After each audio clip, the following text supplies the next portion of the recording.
Hello नमस्कार, स्वागत है आपका वानखेड़े रिव्यू एनालिसिस में। मैं हूं गिरीश वानखेड़े और मैं रेगुलरली रिव्यूज करता हूं फिल्मों के, वेब सीरीज के और डॉक्यूमेंट्रीज के।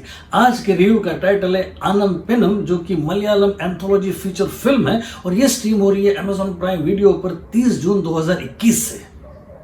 एंथोलॉजी फिल्म का मतलब है किसी एक फिल्म में कई शॉर्ट फिल्म्स का कॉम्बिनेशन जो यूजुअली किसी एक थीम पर बेस्ड होती है। कई बार ये फिल्में किसी एक कॉमन थ्रेड से जुड़ी होती हैं, जिनके कारण इन्हें हाइपरलिंक फिल्में भी कहा जाता है, और कई बार ये फिल्में इंडिपेंडेंट होती है। मुझे लगता है इस तरह की फिल्मों की नींव पड़ी होगी 1957 में ऋत्विक घटक ने लिखी हुई और ऋषिकेश मुखर्जी ने डायरेक्ट की हुई फिल्म मुसाफिर से, जिसमें एक घर की कहानी है जहां पर अलग अलग वक्त पर 3 किराएदार आकर रहते हैं। इन तीनों किराएदारों की कहानियों में एक कॉमन थ्रेड है स्वर्गीय दिलीप कुमार साहब का। वैसे हॉलीवुड में एक 1995 में बनी हुई फिल्म है 4 रूम्स, जिसमें 4 अलग अलग कहानियां सेट है होटल की 4 अलग अलग रूम्स में, और इन्हें डायरेक्ट किया है 4 अलग अलग डायरेक्टर्स ने। और इन चारों रूम्स की चारों कहानियों में एक बेल बॉय कॉमन है, जो कि इन चारों कहानियों का कॉमन थ्रेड है।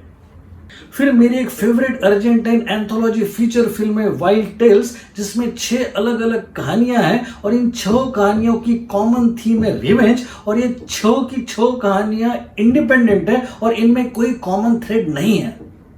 वैसे हिंदी में लव स्टोरीज और घोस्ट स्टोरीज के अलावा है अनपॉज, जो कि ब्रिलियंट एंथोलॉजी फीचर फिल्म है, जिसमें सारी ही कहानियों का ताना बुना पैंडेमिक के लॉकडाउन के बैकड्रॉप में है। फिर तमिल में एक आउटस्टैंडिंग एंथोलॉजी फीचर फिल्म है पावा कथाईगल, जिसमें 4 कहानियों में 4 डायरेक्टर्स ने प्यार और परंपराओं की विसंगतियों को दर्शाया है। फिर तेलुगु में भी है पित्ता कथालू, जिसमें फिर 4 शॉर्ट स्टोरीज को डायरेक्ट किया है 4 अलग अलग डायरेक्टर्स ने, और इन चारों कहानियों में फीमेल प्रोटैगनिस्ट अबला न होकर सबला है। फिर कन्नड़ा में भी बनी थी 2019 में कथा संगम, जिसमें 7 शॉर्ट स्टोरीज का कंपाइलेशन था, जिसे 7 डायरेक्टर्स ने डायरेक्ट किया था।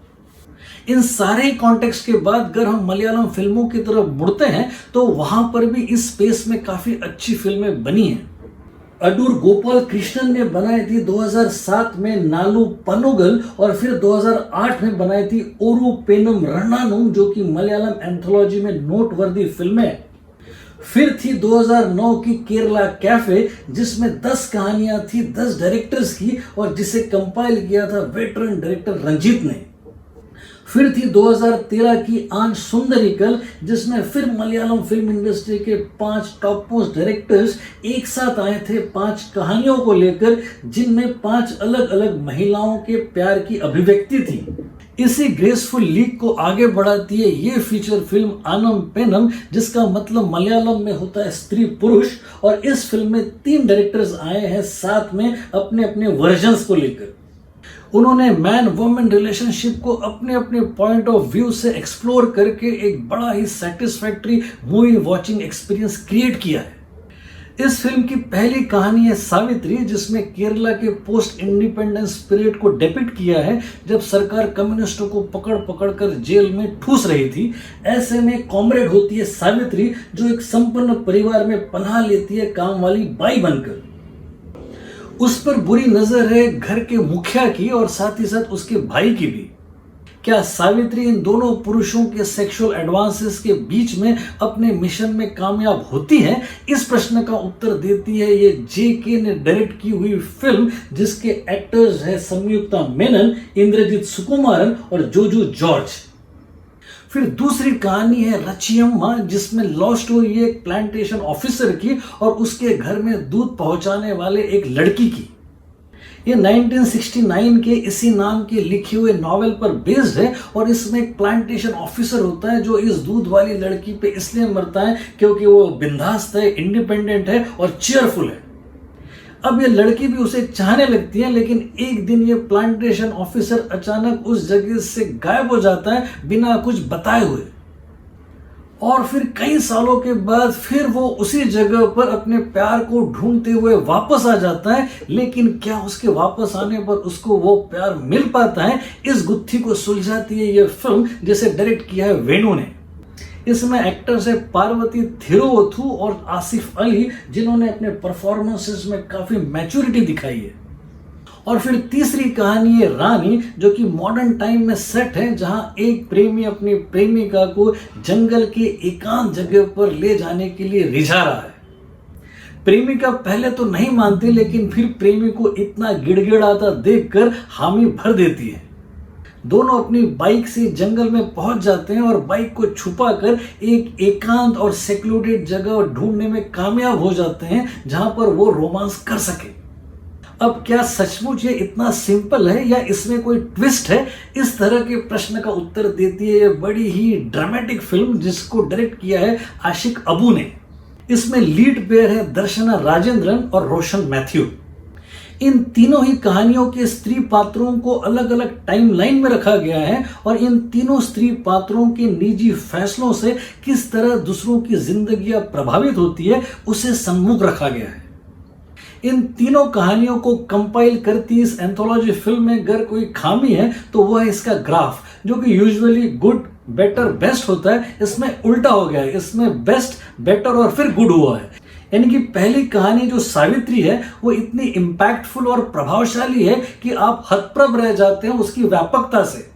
फिर दूसरी कहानी में इतनी निश्चलता है कि आप पात्रों के प्यार में तो पड़ जाते हो, लेकिन आपका रोमांच जरा कम हो जाता है। और फिर तीसरी कहानी तो एकदम ही सपाट है, यानी कि वो है प्यारी सी लेकिन बड़ी ही ब्लैंड है और इससे आपका रोमांच कम हो जाता है। यानी कि रोमांच या एक्साइटमेंट इस फिल्म का धीरे धीरे कम हो जाता है फिल्म के एंड होने तक।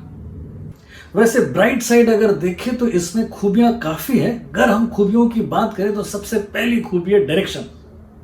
तीनों डायरेक्टर्स कॉम्पिटेबल है और कहानी और पात्रों के मर्म को समझते हैं। तीनों कहानियां अलग अलग टाइम फ्रेम में सेट होने के बावजूद भी अनएंगेजिंग नहीं होती।